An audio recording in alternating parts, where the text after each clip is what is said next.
Bismillahirrahmanirrahim. Assalamualaikum warahmatullahi wabarakatuh. Assalamualaikum. Pemirsa Pandawa NW Official dimanapun berada, alhamdulillahirrabbilalamin. Wassalatu wassalamu ala sayyidina rasulillah wa ala alihi wa sahbihi ajma'in. Senang sekali kembali kita berjumpa di episode terakhir di bulan suci Ramadan, tentunya di program Ada Apa di Ramadan, bersama saya Muhammad Samsudin, dan tentunya bersama narasumber tetap kita, yaitu guru kita Al-Ustaz Purnawijaya THMSY, selaku pimpinan Pondok Pesantren Darut Taqwa Al-Khairiyah Nahdlatul Wathon Taqub. Pemirsa Pandawa NW Official dimanapun berada, seperti yang kami bilang tadi, bahwa di kesempatan hari ini adalah episode terakhir di Ada Apa di Ramadan. Tentunya di Ada Apa di Ramadan kali ini, seperti biasa, akan menjawab pertanyaan-pertanyaan yang sudah dirangkum oleh tim media kami, yang tentunya bersama pertanyaan-pertanyaan yang bersumber dari jamaah yang ada di rumah atau pemirsa yang ada di rumah. Ada beberapa pertanyaan sudah masuk dan akan langsung kita jawab, Ustaz.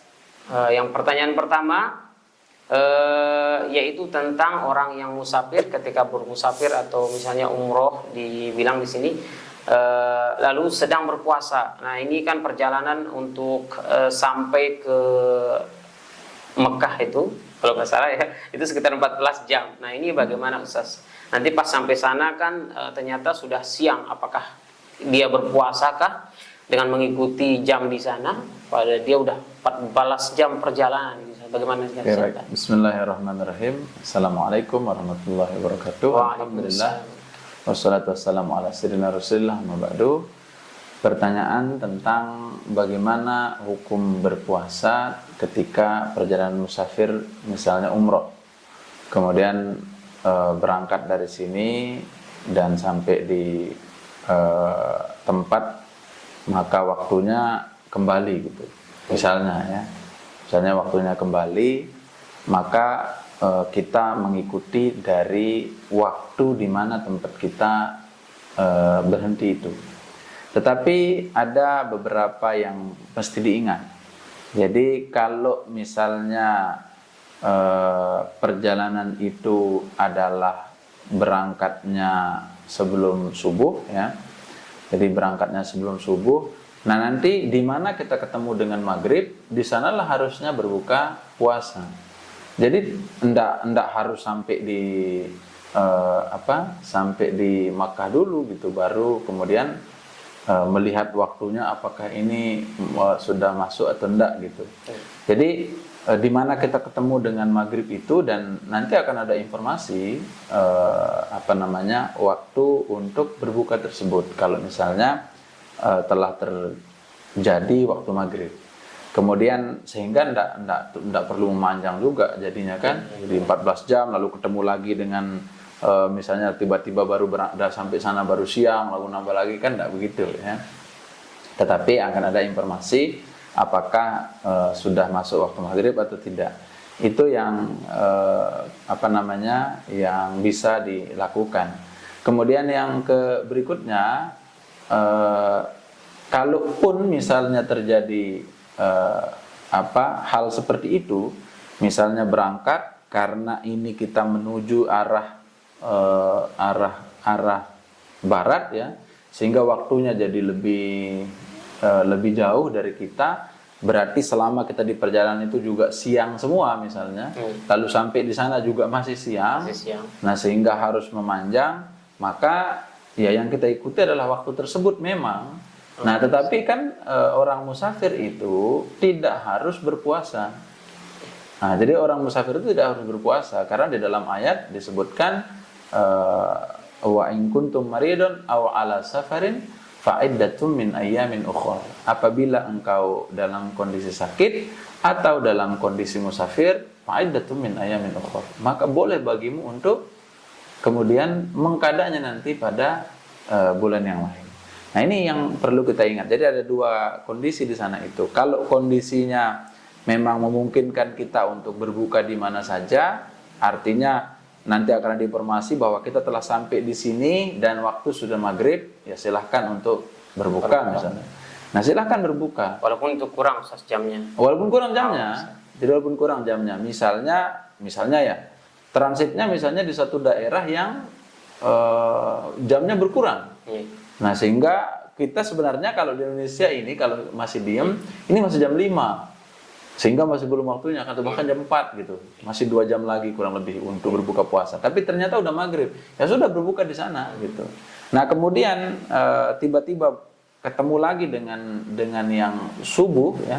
Nah, dari sana lagi kita ngitung bahwa kita mulai lagi untuk hari berikutnya gitu. Nah, di tempat tersebut. Nah, itu mulai berarti kan hari berikutnya itu sudah masuk gitu. Kalau misalnya itu terjadi. Nah, tapi kalau misalnya enggak juga, artinya melulu kita menemukan siang, perjalanan juga kelihatan siang misalnya ya. Sehingga enggak membolehkan kita untuk berbuka, sehingga dia harus memanjang. Maka kalau misalnya kita mau berbuka, silahkan memotong puasa tersebut. Apalagi kalau tidak sanggup, tentu saja lebih utama untuk tidak berpuasa gitu. Untuk tadi itu. Bahkan kalau di dalam beberapa redaksi kitab disebutkan, jika ada rukhsah, ya, ada rukhsah yang memungkinkan kita untuk mengambil rukhsah itu, ambillah rukhsah itu. Terutama ketika misalnya hati kita enggan untuk melakukannya. Jadi misalnya ada rasa-rasa saya tidak nyaman untuk melakukan qasar salat misalnya di dalam musafir ya. Kan di musafir itu ada jamak dan qasar. Nah, tapi ada sebagian orang mengatakan gimana ya, terutama orang yang tumben-tumben gitu ya. Udah terbiasa dibilang gimana ya rasanya kok puasa salat zuhur 2 rakaat gitu. Salat asar 2 rakaat digabung lagi, kok saya tidak nyaman ya. Nah, itu suruh dia untuk mengerjakan jamak qasar itu. Karena itu lebih besar pahalanya ketimbang dia salat sempurna. Lebih besar pahalanya. Kenapa? Karena ada keengganan itu, nah melawan keengganan itu dihitung pahala. Nah, jadi karena secara umum kan sesuatu yang kita anggap berat itu lebih besar ganjarannya. Al-ajru ala qadril masyaqqah. Nah, dalam hal kondisi mengambil di sini ini bukan berarti masyaqqah itu kemudian berarti yang berat itu kita harus 4 rakaat. Kita harus sholat di waktunya. Itu yang berat. Enggak begitu ya. Maksudnya berat itu adalah berat untuk kita melakukannya rasanya gitu. Nah, justru tadi itu di dalam bab ini tadi lebih utama untuk silahkan kasar dan jamak sholatnya. Dan itu lebih besar pahalanya ketimbang sholat sempurna ya. Dengan tadi bahwa kita tidak mau untuk mengamalkan rukhsah yang diberikan oleh Allah Subhanahu wa taala dalam kondisi-kondisi tertentu. Termasuk juga dalam hal berpuasa ini. Jadi kalau misalnya kita enggan, padahal kita sudah lemah sekali, tapi tidak, saya harus menghabiskan ini. Pokoknya kapan maghrib saya akan berbuka. Ya, nanti hitungannya jadi 2 hari kan gitu ya rasanya. Gitu. Kalau misalnya itu yang terjadi ya.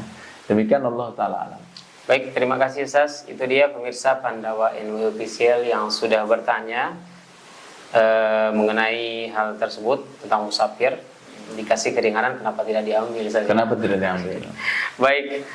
Berikutnya Ustaz, ini mengenai ini sesuai dengan karena ini adalah episode terakhir Ustaz. Jadi ini pertanyaannya juga tentang 1 Syawal. Nah, ini tapi tentang penentuannya Ustaz.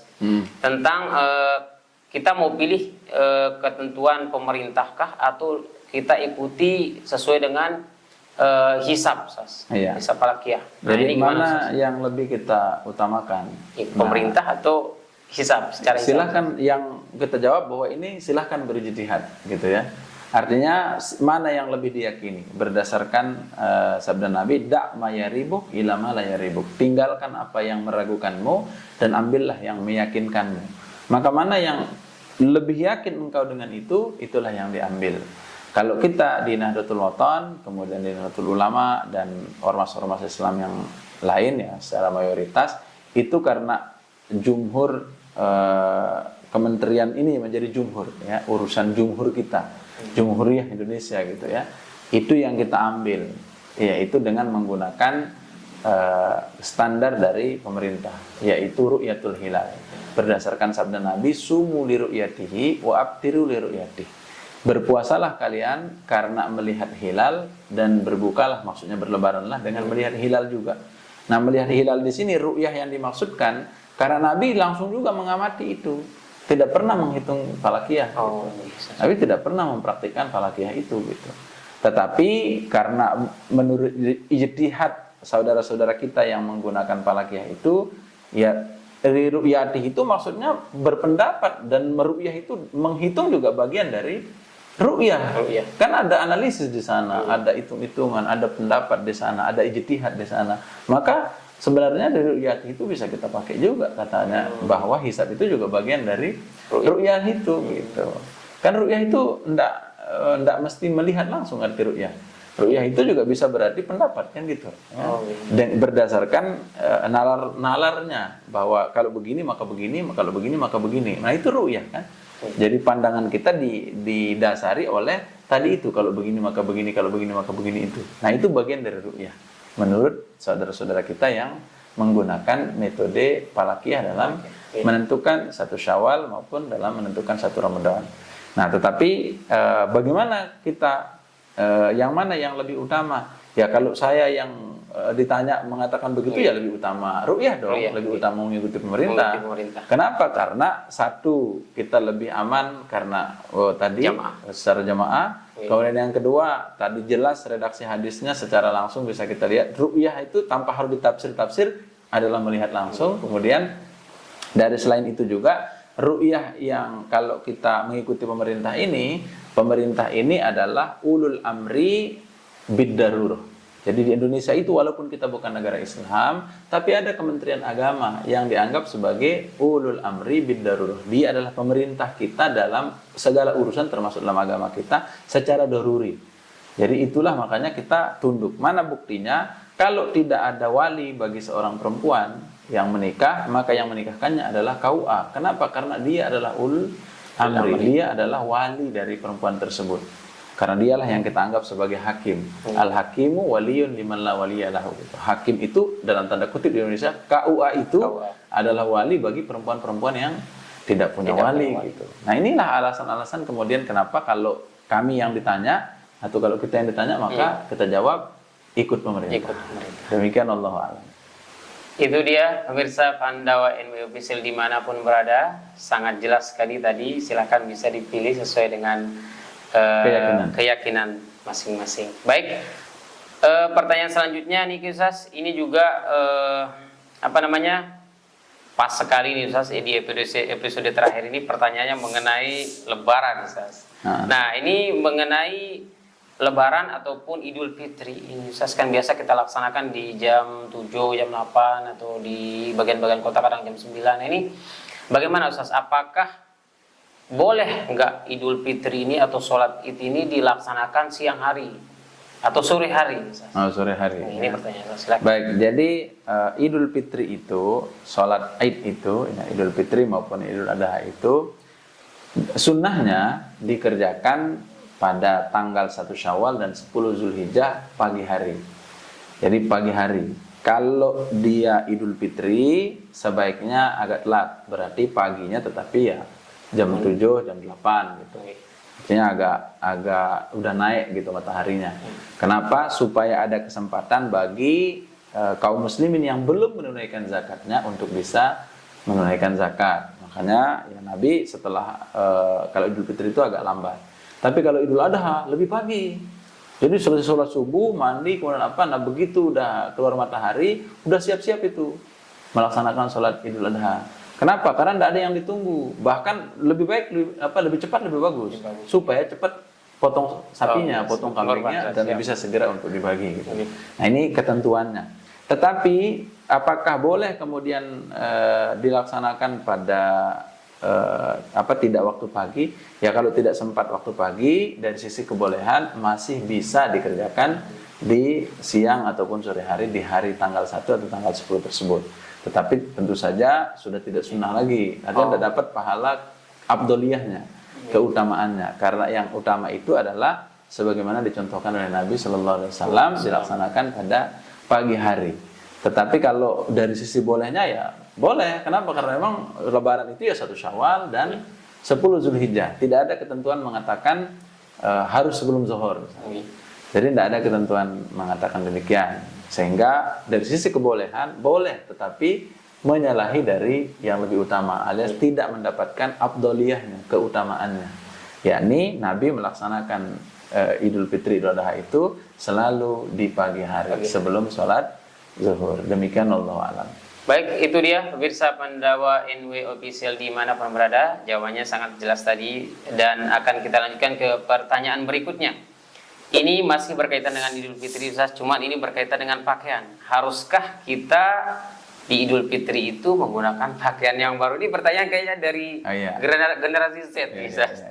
Jadi apakah harus berpakaian baru? Karena memang bahkan kita dulu juga ini zaman kita malah ada lagunya gitu. Oh iya benar. Jadi baju baru di hari alhamdulillah gitu. Baju baru alhamdulillah tuh dipakai daerah gitu kan. Jadi memang baju baru ini jadi pembahasan trending kalau dekat-dekat Lebaran begini ya. Tapi apakah kita harus menggunakan baju baru atau tidak ya? Salah satu kesunahan atau salah satu sunnah amaliyah yang kita lakukan di hari Lebaran itu adalah menggunakan baju baru. Jadi sunnah menggunakan baju baru. Tetapi para ulama menjelaskan baru itu tidak mesti harus yang belum dicuci. Yang masih barunya masih mereknya gitu. Tidak mesti begitu. Maksudnya baru di sana itu adalah baju yang paling baru. Sehingga dialah baju terbaik yang kita punya. Jadi begitu. Jadi tidak harus kemudian memaksakan. Pokoknya kalau tidak ada baju baru kita tidak Lebaran. Nah, tidak begitu ya. Jadi maksudnya adalah baju baru, baju yang terbaik yang kita punya. Dan baju yang terbaik itu biasanya adalah baju yang baru dibeli. Baru dibeli atau terbaru. Tidak mesti harus baru dibeli. Baru dipakai ya? Iya, baru 3 bulan juga baru juga kan? Oh, siap. Oh iya, baru. Iya, baru itu. Iya, baru 3 bulan kan? Baru 3 bulan nih gitu. Jadi itu baru juga namanya gitu. Baru setahun juga baru. Baru, ada baru. Itu maksudnya kalau tidak ada beli baju selama setahun itu berarti kan yang terbaru ya baju itu gitu. Baju yang dibeli setahun lalu itu juga baju baru setahun kan gitu. Siap. Nah itu jadi kesunahannya itu ya dapat kita pahala sunnah gitu dengan kita memilih pokoknya baju terbaik yang kita miliki sebagai bentuk kesyukuran kita. Dan perlu kita ingat juga para pemirsa sekalian bahwa berlebaran itu ya jangan diidentikan dengan baju baru. Imam Syafi'i menyebutkan laisal aidu liman labisal jadid walakinnal aid liman taqwahu yazid. Bukanlah disebut hari raya orang yang menggunakan baju baru. Walakinnal aid liman taqwahu yazid. Tetapi yang disebut berhari raya itu adalah orang yang takwanya justru meningkat. Jadi orang yang takwanya meningkat dengan dilaksanakannya hari raya itu. Kalau baju baru lalu berlebaran itu diisi dengan poya-poya misalnya, atau pergi ke tempat-tempat maksiat, ya, berwisata tapi di tempat-tempat maksiat yang di sana banyak kemaksiatan yang terjadi, berarti kan tidak ada esensi dari baju baru itu. Nah jadi itu baju baru biar bisa pergi jalan-jalan kemana dan itu maksiat, tidak ada manfaat sama sekali ya. Nah dihilanglah kesunahan baju baru itu dengan dosa-dosa ditutupi malah kan gitu ya. Nah, tapi kalau orang yang tadi bereid lalu dia meningkat takwanya jadi lebih baik, taat, menjalin silaturahim di hari raya itu ya. Dia kemana-mana bersalam-salaman, bermaaf-maafan. Itulah hakikat dan esensi daripada Idul Fitri. Jadi laisal aid liman labisal jadid walakinnal aid liman taqwahu yazid. Bukanlah hari raya orang yang menggunakan baju baru, melainkan orang yang berhari raya ialah yang semangatnya baru, yang takwanya baru. Wallahu ta'ala a'lam bishawab. Terima kasih Ustaz. Semoga kita bagian dari yang taqwahu yazid, yang takwanya itu bertambah. Baik, tinggal satu pertanyaan lagi ada apa di Ramadan kali ini Ustaz? Ya ini masih mengenai Idul Fitri juga Ustaz. Karena memang sebentar lagi, beberapa hari lagi Ustaz. Nah, seorang non-muslim Ustaz yang memberikan kita makanan, ya biasa kan Lebaran mereka juga ikut Lebaran. Malah yang terviral sekarang itu Ustaz, yang non muslimi malah kita beli takjilnya jam 4, mereka udah jam 3 udah stay gitu. Mereka yang lebih semangat gitu. Berburu takjil. Ya, berburu takjil. Nah, ini kalau di saat hari raya Idul Fitri itu Ustaz, mereka juga kan kadang ikut merayakan hari raya Idul Fitri. Nah, ini bagaimana Ustaz ini kalau kita dikasih makanan di hari itu oleh non muslim? Ya baik. Jadi bagaimana kalau kita diberikan hadiah atau diberikan makanan oleh non muslim, selama makanan itu adalah makanan yang jelas kehalalannya, maka kita boleh untuk makan makanan tersebut. Jadi boleh untuk makan makanan tersebut. Artinya selama dia halal. Halal. Jadi makanan ini halal gitu. Ya kalau kue-kuean kan biasanya pasti halal lah gitu, karena bahan-bahannya juga tidak bahan yang ini gitu, kecuali misalnya ya kita bisa pastikan lah. Dan kalau dia tetangga atau kalau dia sahabat kita pasti tahu, ya pasti tahu bahwa ini boleh dan ini tidak boleh gitu. Dan biasanya makanan ini dari apa gitu, kalau dia ada dari babi misalnya, atau dari unsur tadi minyaknya atau bulunya atau apa, bahkan dari peralatan-peralatannya mengandung itu, kan menjadi haram. Nah, baru tidak boleh. Tapi kalau misalnya tidak ada itu, dia beli misalnya lalu diberikan kita, ya tidak apa-apa, konsumsi saja ya. Tidak hanya di lebaran, bahkan kapan saja kalau kita berinteraksi sama muslim dari sisi muamalah, it's never mind ya. Itu tidak apa-apa untuk kita kemudian bertukar makanan, juga tidak apa. Nabi juga kan sering Nabi menghadiahkan kurma, kan di riwayat jelas sekali itu. Nabi pernah ada seorang Yahudi ya, yang setiap kali lewat di rumahnya Nabi diludahin gitu. Nah suatu hari tidak diludahin, Nabi justru mencari mana si fulan, kenapa tidak ada gitu muncul hari ini. Udah kasih tahu bahwa dia sakit. Nah Nabi kemudian ada kurma enggak gitu, nanya kepada Siti Aisyah. Lalu dibawakan kurma itu ke Yahudi tersebut, masih Yahudi ya. Walaupun kemudian dengan sebab Nabi bersikap demikian, dia jadi mendapatkan hidayah dan masuk Islam gitu. Tapi kan tadi konsepnya adalah dia non muslim gitu ya. Nah kalau dari sisi berhadiah, kalau dari sisi beribadah bersama, nah ini baru tidak boleh kalau misalnya ikut-ikutan melaksanakan sholat idnya ya. Nah sholat idnya kemudian ibadah-ibadah yang lain dia ikut, ya baru. Jadi harus ada pembatasnya gitu. Tapi kalau dia sebatas ikut bergembira, ya bagus, karena Islam adalah rahmatan lil alamin. Dengan kita tadi berbagi takjil itu dia ikut berbahagia, itulah rahmatan lil alamin gitu ya.